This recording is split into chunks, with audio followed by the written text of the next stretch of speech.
Doctor Rajbhushan Nishad Sahni समाज के नेता अब तक नहीं बन पाए हैं। वो उस वोट बैंक को बहुत प्रभावित नहीं कर पाया है, इसलिए अचानक से अजय निषाद को ज्वाइन कराया गया और उनकी पत्नी को औड़ाई से टिकट दिया गया। भाजपा ने अपने 13 मंत्रियों को टिकट दिया है, जिसमें सम्राट चौधरी, विजय सिन्हा, रेणु यादव, नीतीश मिश्रा, नीरज कुमार बबलू, संजय सरावगी, जीवेश मिश्रा, राजू कुमार सिंह, मंगल पांडे, डॉक्टर सुनील कुमार, नितिन नवीन, डॉक्टर प्रेम कुमार और कृष्ण कुमार मंटू शामिल हैं। दोनों गठबंधन में कसमकस की स्थिति है, आपस में विवाद भी है, कुछ उम्र के कारण टिकट छंटने की बात आ रही है, तो कोई मजबूत उम्मीदवार तलाशा जा रहा है, कौन उम्मीदवार जीतेंगे, जिस कारण अब तक अनिर्णय की स्थिति में दोनों गठबंधन। और आई में राम सूरत राय जो सिटिंग विधायक थे, उनका टिकट काट करके और रामा निषाद, अजय निषाद जो अभी हाल ही में ज्वाइन किए हैं, लेकिन अजय निषाद बहुत दिनों से बीजेपी में थे तो इसलिए उनको दिया गया है। लेकिन वहाँ यह पेच फंसा है, आखिर जो बिहार में जाति आधार पर जो मतदाता बटे हुए हैं, पार्टियां बटी हुई है, उससे हम लोग तो इनकार नहीं कर सकते हैं। वह जातीय गणित को बैलेंस करने के लिए अजय निषाद को लाया गया और उनकी पत्नी रामा निषाद को वहाँ से उम्मीदवार बनाया गया।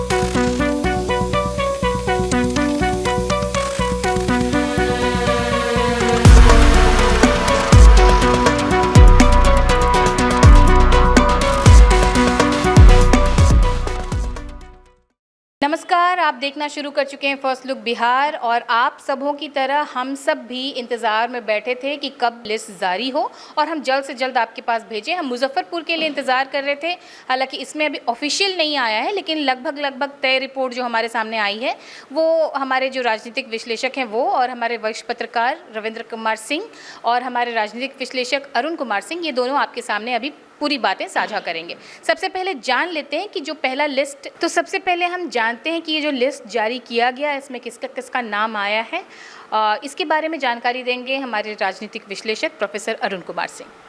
देखिए, ऐसा है कि हम लोग अभी आज 14 तारीख के शाम लगभग 5:30 बजे हम लोग बैठे हुए हैं और आज सुबह से जो डिफरेंट चैनल्स, वो चाहे पटना के हों, मुजफ्फरपुर से हों, इन सब लोगों ने जिस तरह की अफवाह वाली चर्चा शुरू कर दी थी, उससे बहुत निराशा हुई।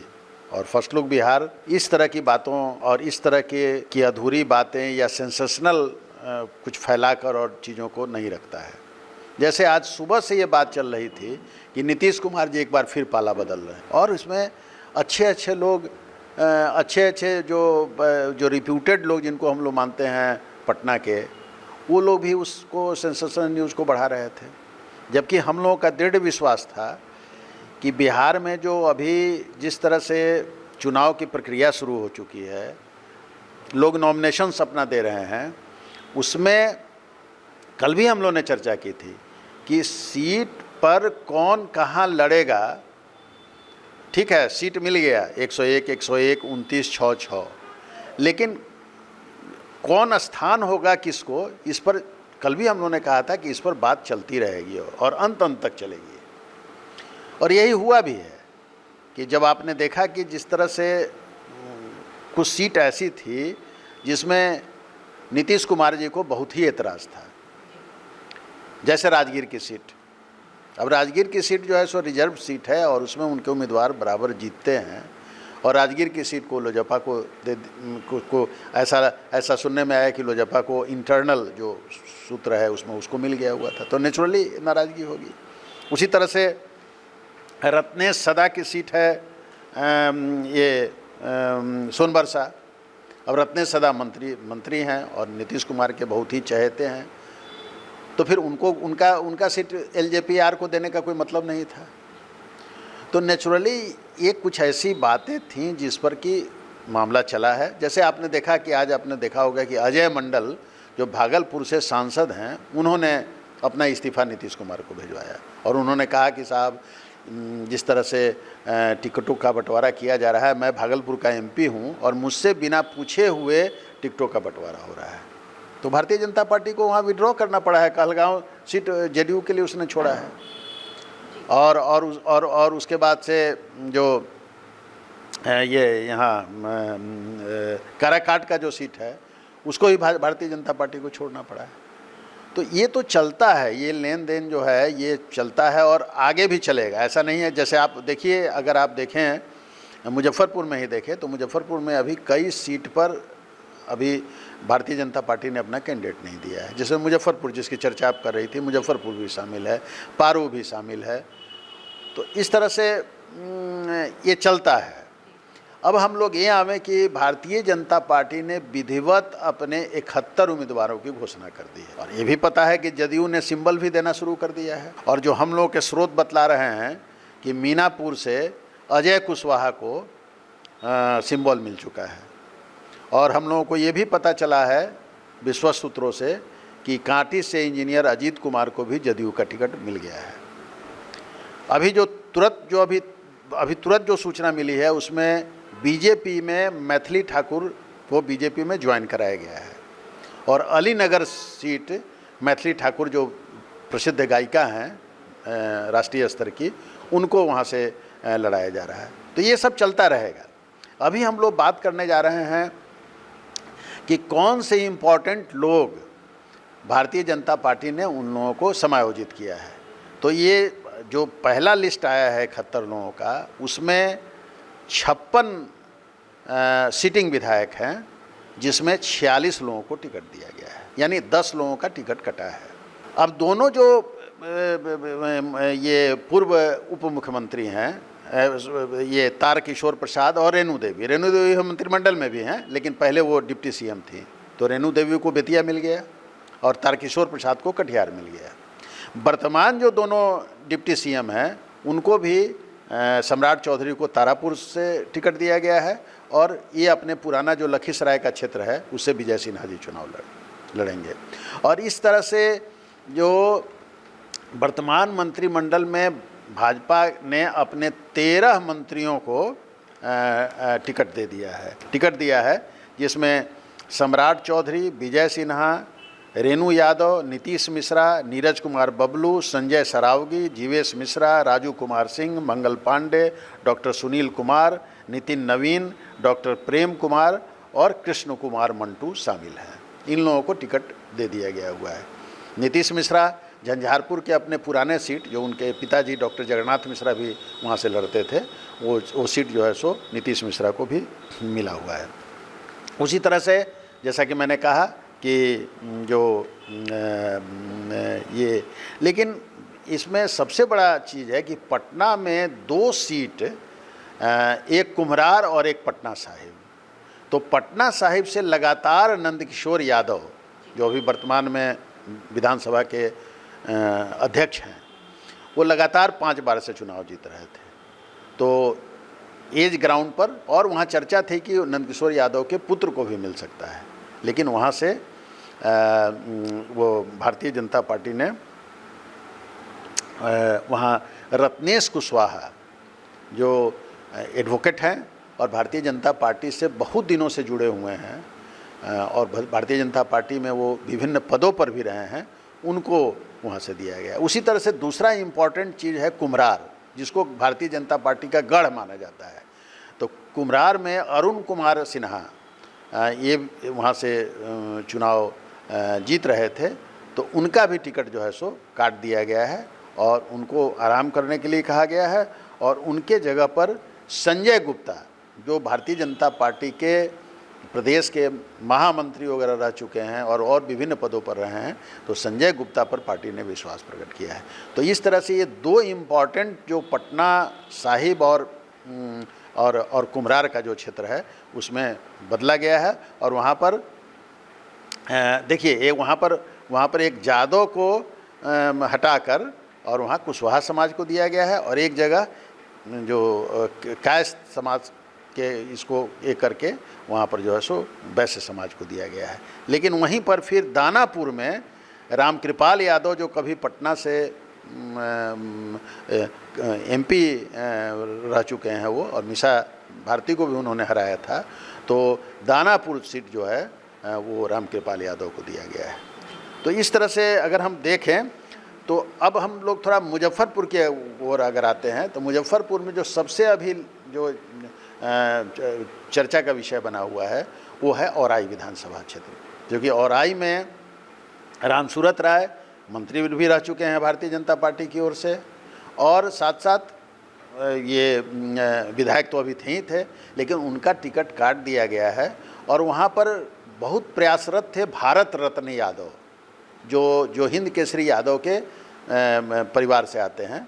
तो हम लोगों को उम्मीद थी कि अगर उनका टिकट कटेगा तो भारत रत्न यादव को टिकट दिया जाएगा। काफ़ी सक्रिय थे वो और युवा के यहाँ के अध्यक्ष भी थे, लेकिन उनको नहीं देके अभी जो 2 दिन पहले भारतीय जनता पार्टी में अजय निषाद और उनकी पत्नी रमा निषाद आए हैं, तो एक अंदाज़ा लगा था कि कुछ बातचीत होकर ही उनको ज्वाइन कराया गया होगा।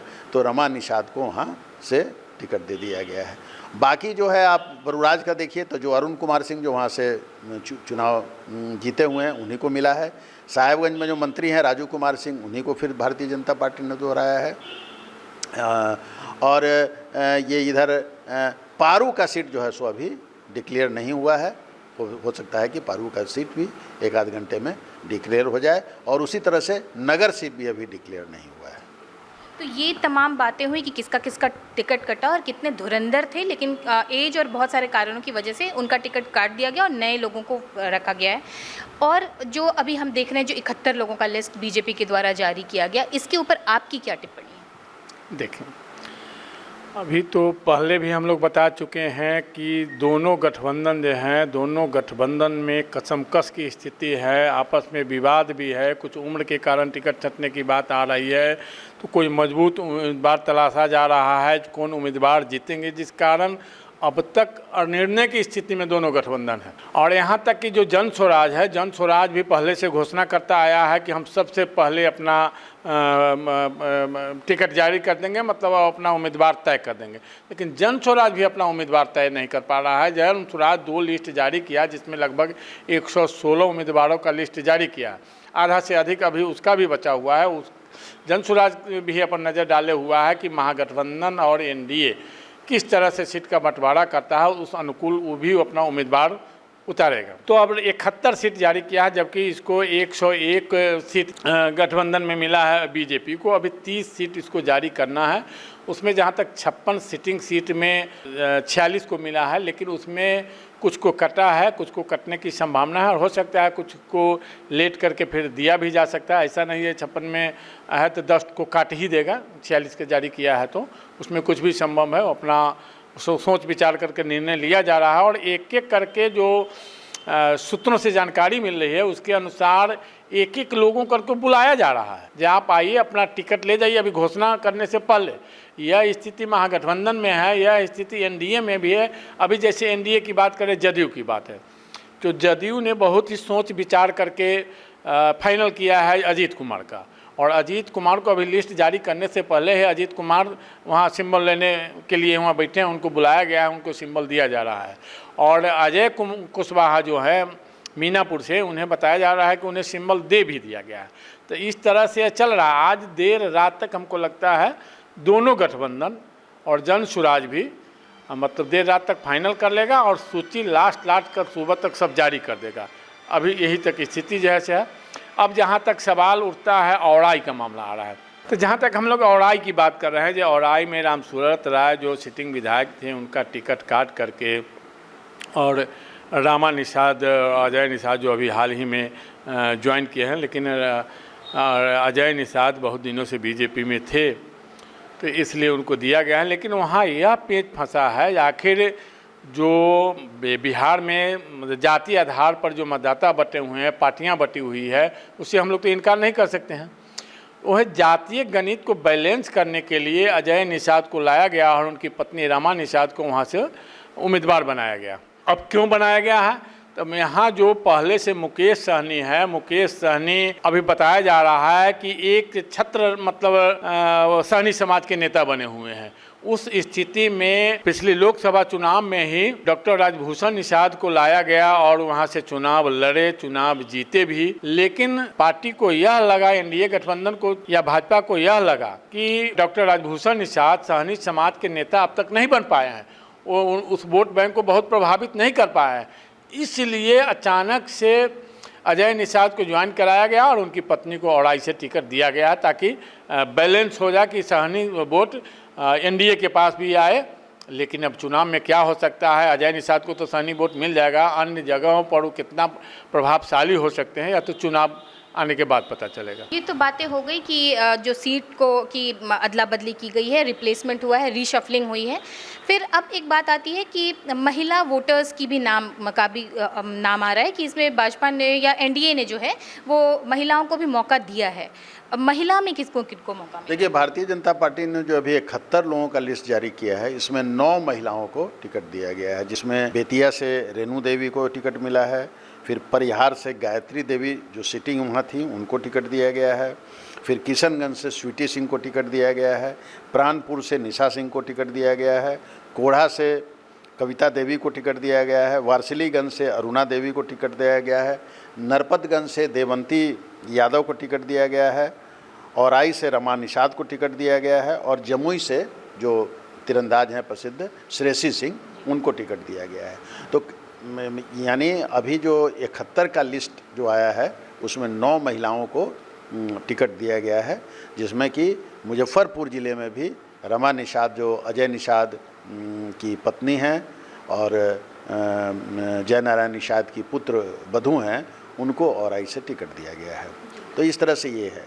और लेकिन अभी सबसे आश्चर्य का विषय ये है कि अभी तक जो हम लोगों के सूत्र हैं वो अभी महागठबंधन के बारे में कुछ बताने से इनकार कर रहे हैं।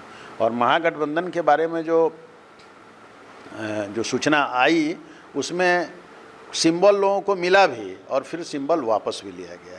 तो उसका कारण ये नहीं है कि सिंबल जिनसे वापस लिया गया उनको टिकट नहीं मिलेगा, नहीं, वो बात नहीं है। असल बात है कि कल जो दिल्ली में जो गए तेजस्वी यादव या उनके पिताजी, उनकी माँ, तो वहाँ पर कांग्रेस के जो सुप्रीमो है राहुल गांधी, उनसे उन लोगों की बात नहीं हो पाई। तो ये इससे लगा कि कहीं ना कहीं एक थोड़ा सा लोगों के बीच में, इन लोगों के बीच में अभी दूरी है, और फिर वो लौट के भी चले आए। तो इससे एक मैसेज कांग्रेस में ये मैसेज जा रहा था कि एक तरफ तो ये लोग बात कर रहे हैं, गठबंधन की बात कर रहे हैं, सीट शेयरिंग की बात कर रहे हैं, और दूसरे तरफ इन लोगों ने जो है सो सिंबल बांटना भी शुरू कर दिया है। तो कांग्रेस को एक तरह से लग रहा था कि ये हमारे लिए, जो हम एक राष्ट्रीय पार्टी हैं, हमारे लिए ये तौहीनी की बात है और इसका मैसेज बहुत ख़राब जा रहा है। तो यही लगता है कि लालू यादव जी को सेकंड थॉट हुआ है और उन्होंने जो है सो जो सिंबल बांटा था उसको फिर वापस लिया है। अब एक और मिस्ट्री बनी हुई है कि वीआईपी का क्या होगा। तो हम लोगों ने कल भी इस बात की चर्चा की थी कि वीआईपी जो चाह रहा था कि हमको इतना टिकट मिले, वो टिकट उसको नहीं मिलने जा रहा है। जैसा कि कल भी हमने कहा था और कि भाई 18 सीट का उनको ऑफ़र है, लेकिन अब जो सूचना आ रही है उसमें 18 से भी कम सीट उनको देने की बात हो रही है, इसलिए कि कांग्रेस को सीट थोड़ा रेस्पेक्टेबल जो चल रही थी चर्चा की 55 वगैरह के करीब में कांग्रेस को मिलेगा, तो कांग्रेस को 60 से नीचे कांग्रेस बात करने के लिए तैयार नहीं है। और 60 में भी कांग्रेस का ये कहना है कि हम जिताऊ सीट लेंगे, क्योंकि कांग्रेस का ये मानना है कि बार बार जो हमको कहा जाता है कि हम 70 सीट लेके सिर्फ 19 सीट हम 2020 में जीत पाए, तो हमको जिताऊ सीट नहीं दिया गया था, बल्कि हमको ऐसे सीट दिए गए थे जो दूसरे लोग नहीं जीत सकते थे। तो नेचुरली हमारी भी हार वहाँ पर हुई है।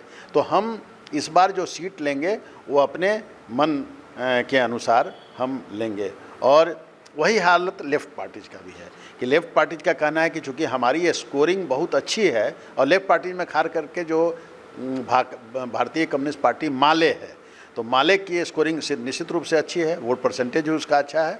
तो माले का कहना है कि हमारा सीट भी बढ़ना चाहिए चूँकि हमारी स्कोरिंग अच्छी है, और फिर हमारा जहाँ जनाधार है हम वहीं पर उसी सीट को हम लेना चाहेंगे। जैसे औराई में उन लोगों ने सीट पिछले बार खड़ा किया था, लेकिन इस बार जो सूचना आ रही है उसमें माले शायद औराई नहीं लड़े, क्योंकि औराई उनका जनाधार उस तरह का नहीं है। तो ये थी अब तक की अपडेट्स आपके सामने कि 14 तारीख के शाम के 6 बजने तक जो हमने आपके साथ में बातचीत की है, इसमें हमारे पास जितनी खबरें आ पाई थी वो सब हमने आपके साथ साझा की। क्या है पूरा राजनीति का माहौल, सारी पार्टियों के अंदर में किस तरह की गहमा गहमी चल रही है, इन बातों को हमारे साथ साझा करने के लिए हमारे मेहमान जो स्टूडियो में हैं उनको हम बहुत बहुत धन्यवाद देंगे कि इन सारी बातों से उन्होंने हमें अवगत कराया कि ये सारी पॉलिटिक्स जो है वो अंदर में चल रही है। जैसे जैसे खबरें आती जाएंगी हम आपको फर्स्ट लुक के माध्यम से इसको अपडेट करते जाएंगे। आप बने रहिएगा हमारे चैनल के साथ। आप देख रहे थे फर्स्ट लुक बिहार। धन्यवाद।